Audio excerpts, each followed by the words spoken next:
बहुत समय पहले की बात है। राजा गादी के पुत्र विश्वामित्र एक तेजस्वी, शक्तिशाली और महत्वाकांक्षी राजा थे। एक बार उन्होंने महर्षि वशिष्ठ के पास से कामधेनु गाय मांगी, लेकिन वशिष्ठ ने यह कहकर मना कर दिया कि यह दिव्य गाय केवल धर्म के लिए उपयोगी है, न कि सांसारिक लालच के लिए। यह बात विश्वामित्र को बहुत चुभ गई। तभी उन्होंने निर्णय लिया कि वह राजा से अराशी बनेंगे और वशिष्ठ से भी बड़ा ब्रह्मर्षि बनकर दिखाएंगे। इसके लिए उन्होंने कठोर तपस्या शुरू की। वर्षों तक उन्होंने हिमालय की कंदराओं में बैठकर तप किया, भोजन, जल और सुख स्वप्न सभी का त्याग कर। देवताओं के राजा इंद्र को यह भय सताने लगा कि यदि विश्वामित्र अपनी तपस्या में सफल हो गए तो स्वर्ग की सत्ता भी हिल जाएगी। उन्होंने देखा कि विश्वामित्र की शक्ति दिन प्रतिदिन बढ़ रही है। इंद्र ने सोचा कि तपस्या भंग करनी होगी।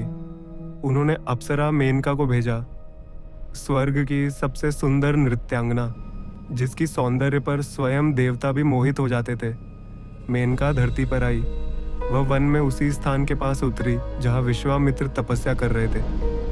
हवा में उसकी पायल की रुनझुन, उसके सौंदर्य की आभा और कोमल नृत्य के प्रभाव से धीरे धीरे विश्वामित्र की तपस्या डगमगाने लगी। मेनका ने अपनी ओर से कोई कमी नहीं छोड़ी।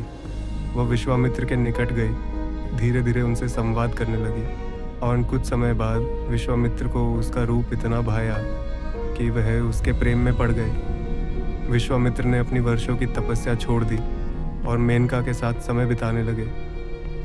कुछ वर्षों तक दोनों ने साथ में जीवन जिया और उनकी एक पुत्री हुई, शकुंतला, जिसे बाद में अर्षिकंड के आश्रम में भेजा गया। मगर धीरे धीरे विश्वामित्र को एहसास हुआ कि उन्होंने अपने तप, अपने लक्ष्य और आत्मनियंत्रण से मुंह मोड़ लिया है, और तभी उन्हें झात हुआ कि यह सब एक योजना थी। मेनका केवल उन्हें विचलित करने के लिए भेजी गई थी, मगर इस योजना में एक मोड़ था। मेनका स्वयं विश्वामित्र से प्रेम कर बैठी थी। वो शुरुआत में इंद्र की आज्ञा से आई थी, लेकिन धीरे धीरे उसका मन भी पिघल गया। उसे प्रेम हुआ। वो स्वार्थ से नहीं बल्कि सच्चे भाव से विश्वामित्र के प्रति समर्पित हो गई। जब विश्वामित्र को सारी सच्चाई का पता चला, उन्होंने क्रोध में आकर मेनका को श्राप दिया कि वो फिर कभी उनसे नहीं मिल पाएगी। मेनका ने आंखों में आंसू लिए वह श्राप स्वीकार किया, लेकिन वह यह भी स्वीकारना नहीं भूली कि